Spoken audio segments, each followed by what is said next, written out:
Hey YouTube, this is Jaden coming at you, and today I'm going to be doing a continuation on another video that I haven't done in a while. If you recall, two of the videos that have gotten one of the most high views on my channel is my videos entitled "Why CFV Card Fight Vanguard is the best card game" or TCG Part 1 and Part 2. Well, today I'm going to be doing Part 3. Now, there's a couple more of these a couple of the points that I'm going to make in this video I've already said, but I'm going to elaborate it on maybe just a little bit more to maybe explain myself a little bit better, because maybe at parts of the other two videos I didn't explain myself thoroughly enough. First one, I really can't remember if I did it or not, and I didn't go back and watch the movies, because I really didn't think it was important whether I repeated it or not, but the anime for Vanguard is so much better. And I realize when you're talking about a card game, when you're talking about just the actual card game and not about the franchise as a whole, it doesn't make a whole lot of difference. If the card game is madly successive, it doesn't really matter whether the anime is good or bad, really. It really doesn't. I mean, for example, I think the Pokemon card game, it may not be the best card game in the world, because I really don't agree with set rotational games. It may not be as madly popular, but the show is still one of the most watched shows, so there's the one thing that throws it off. But see, my point is, it also helps when there is an anime to turn to, because like here on YouTube, you can go to the Card Fight Vanguard channel, and seasons 1 and 2 are all posted in English. And see, whenever someone asks me, well, how do I learn how to play Vanguard? I do better if I'm a visual learner, which I am. If you can't find someone to teach you how to play Vanguard, or B, if you don't like reading just a bunch of rule books and you want to actually see it played out, you can just go to the Vanguard channel on here and you can watch like the first 6-7 episodes and you're set. You know how to play the game. You know all the basic concepts.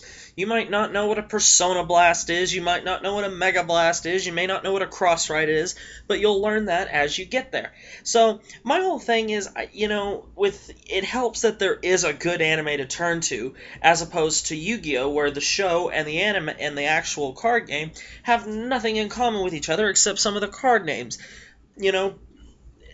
So that right there, to me, it just gives Vanguard such a bigger jump, So, anyway, second point here I'm going to make, I think Vanguard, there's so much more strategy to it. Yu-Gi-Oh, it seems, and the third point of this is I'll probably stress on a little bit more. Sorry guys if I'm breathing weird or I'm snotting ahead of times. Snotting, sorry. Summer allergies are still hitting me pretty hard, but anyway, I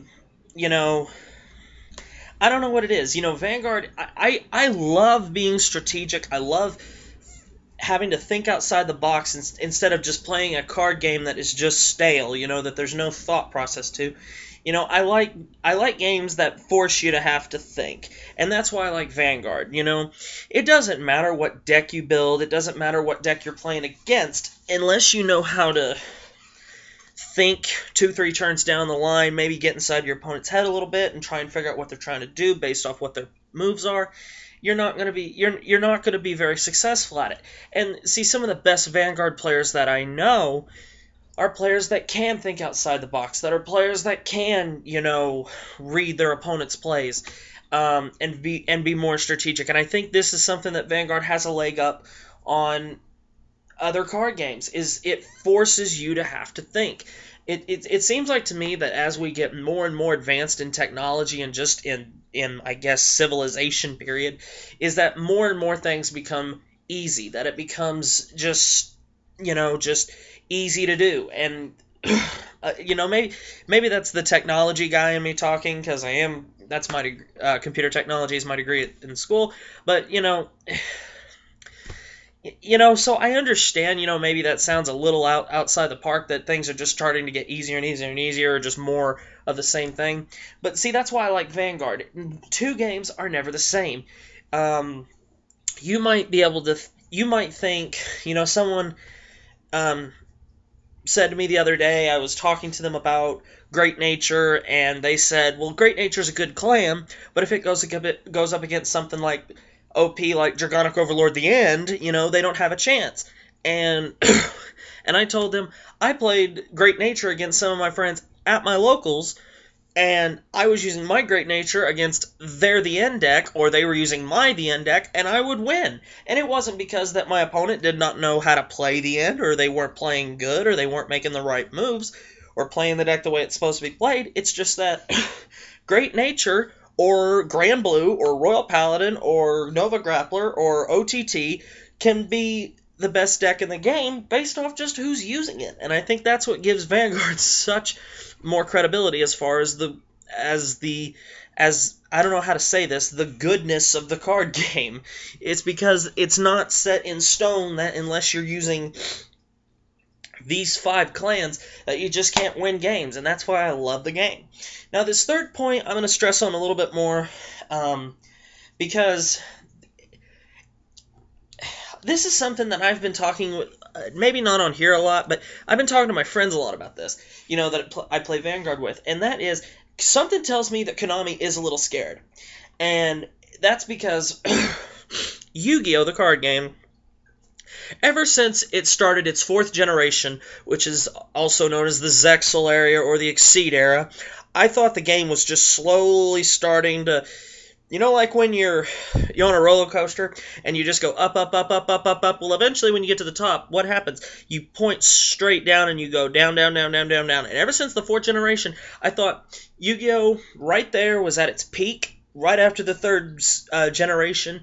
And then, I thought they should have stayed there for like another 2-3 years and just stayed with that same pace and changed the ban list and maybe come out with some more support. But then they just said, no, we're just going to go, we're just going to change everything.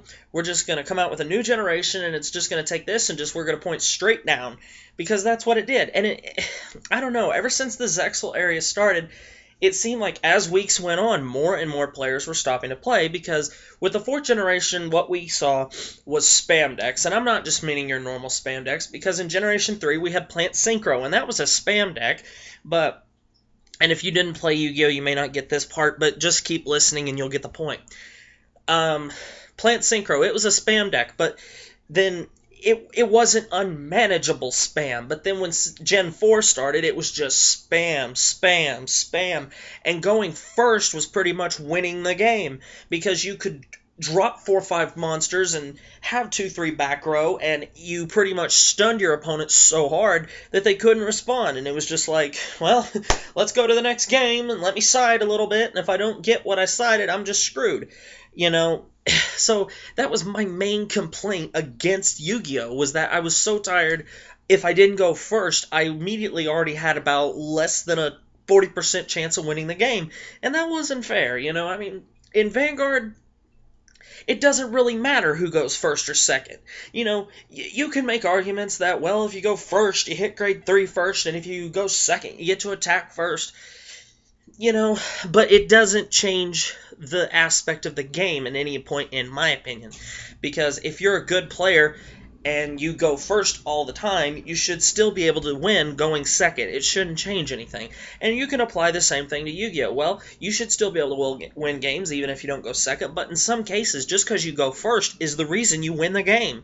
And I don't know, guys. It was one of the... I came so close. Guys, you have no... I don't even have a completed deck. Regionals for our locals for Yu-Gi-Oh! Is August 31st, and I still do not have my deck finished. There's still a few things in here I need. My side deck's not nearly complete. I have not competed in a Yu-Gi-Oh! Tournament since last March, and the only reason I'm continuing to play is because some of my friends play, and I enjoy playing with them, and that's it. I'm not playing the game. I wasn't playing the game anymore because I enjoyed playing it, because I didn't. I played it, and I played on this site, Dual Network, to basically just keep up with my friends so I could still play at my locals and have fun. I wasn't planning to go to nationals anytime again. I wasn't planning to go to any more YCSs unless it was right here in my hometown so I could go with my friends, and that was it. I mean, that's all I was going to do. And then I noticed something. a lot of Yu-Gi-Oh players started quitting.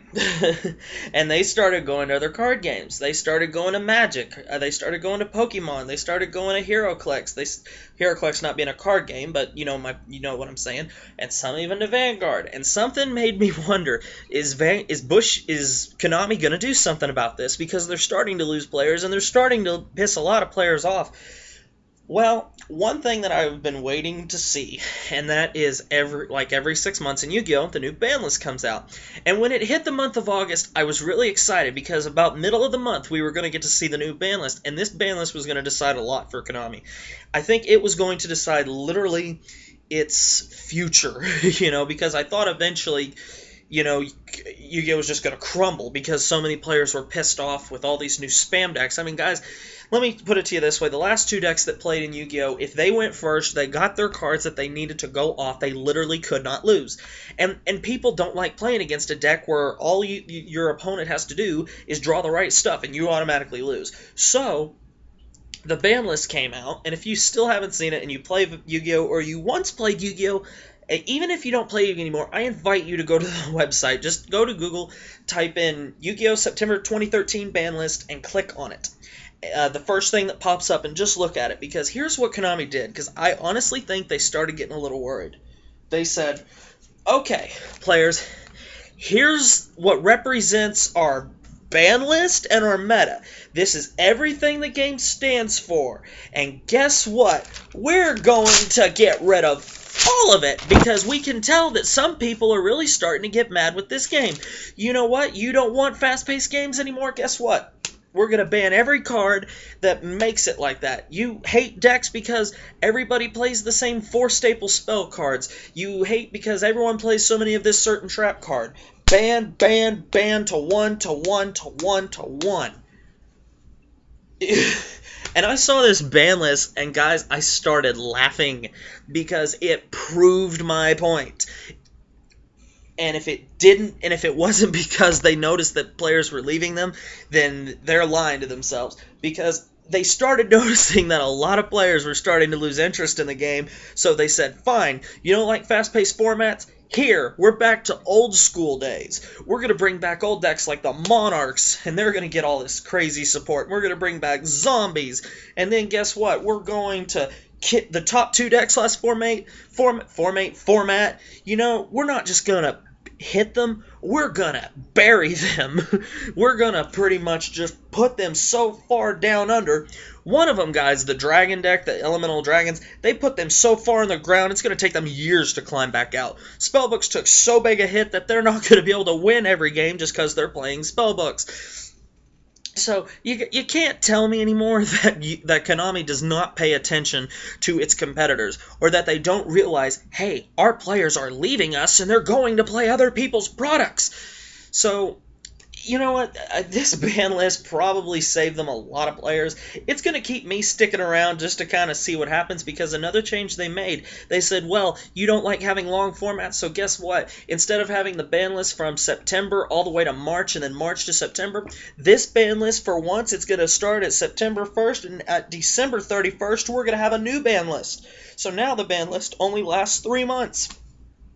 So, to me, this says Konami's trying to find a way to maybe lure some of the people they lost back to them and say, guess what? We're giving you all these decks back that you loved. We're bringing back Teledad, and we're bringing back zombies, and we're killing the E-Dragons, and we're going to take away spellbooks and the ultimate search card, Spellbook of Judgment, that you just hated. And guess what? We're going to slow the format down so much, we're going to take away some of the staple spell cards that people have been playing since they were 9 years old, and we're going to take away some of the key trap cards that stop summoning. So, this to me tells me that Konami is definitely trying to win some brownie points in the popularity from their old players back. So, I invite you that if you haven't seen the Yu-Gi-Oh! Ban list, please go check that out, because it will make you laugh. It made me laugh. So anyway, guys, I'm getting close to my time point that I don't like going over. So guys, thank you for watching. Comment and subscribe to my channel. In the comment section below, tell me what you think about this video. Tell me what you think about my argument of why the ban list in Yu-Gi-Oh! Suddenly just dramatically changed the format from one thing to the complete opposite. thumbs up the video for me. Leave in the comment section below anything you would like to share with me, because I love reading your comments. I love some feedback. So thanks, guys. See you later.